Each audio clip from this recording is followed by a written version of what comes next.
Alright, activists behind the anti-government protests are rethinking their strategy after demonstrations on Tuesday were marred by violence and looting that they fear could undermine the movement and its efforts to push President William Ruto to resign. The activists say the violence was the work of goons hired by politicians to either discredit legitimate demonstrators or advance their own agendas. Some called on social media for the next planned demonstrations on Thursday not to go on. Dorothy Abo reports. Activists behind the anti-government protests have been forced to rethink their strategy after demonstrations on Tuesday were marred by violence and looting that they fear could undermine the movement and its efforts to push President William Ruto to resign. Kulingana na maandamano sina ubaya nayo, lakini pia isifike point yenye inakazia maendeleo. Because at the end of the day, yes, maandamano ni mzuri sababu tunafinywa, lakini we also have to look at a mechanism pali it is also functional towards progress. The activists say the violence was the work of goons hired by politicians to either discredit legitimate demonstrators or advance their own agendas.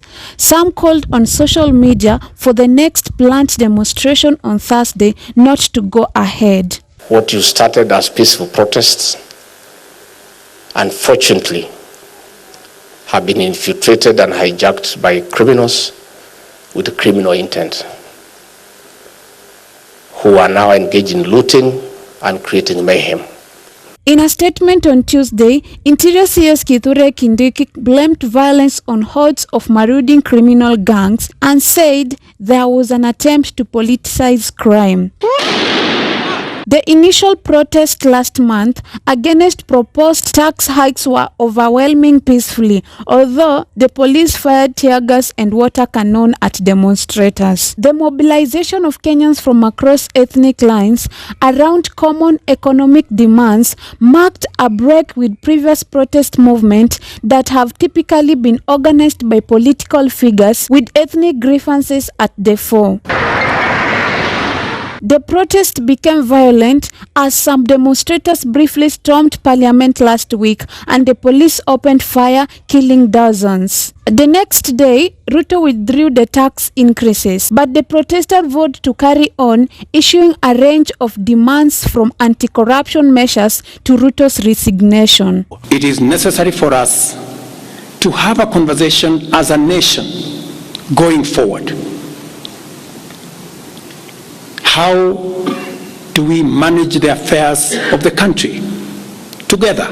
Almost from the outset, protests on Tuesday were marked by violence. Stone-throwing young men clashed with police in Nairobi and other towns. Looters stormed businesses, leading shop owners to arm themselves with sticks and clubs. If it could be a peaceful demonstration as everyone is anticipating, I can believe this is the right way the youth and the citizen of the country can hear their views. In official statements, Ruto and the government have generally distinguished between peaceful protesters and those who have branded as criminals that have hijacked the demonstrations. What you started as peaceful protests, unfortunately, have been infiltrated and hijacked by criminals with criminal intent, who are now engaged in looting and creating mayhem. But their allies were seized on the violence to try to discredit the movement, popularly known as Gen Z's protest for their youthful following. Other speakers said that they referred to as goons were to blame, but several agreed that demonstrators should take a step back and call off Thursday's protest. For Maisha Prime, Maisha Television, my name is Dorothy Abo.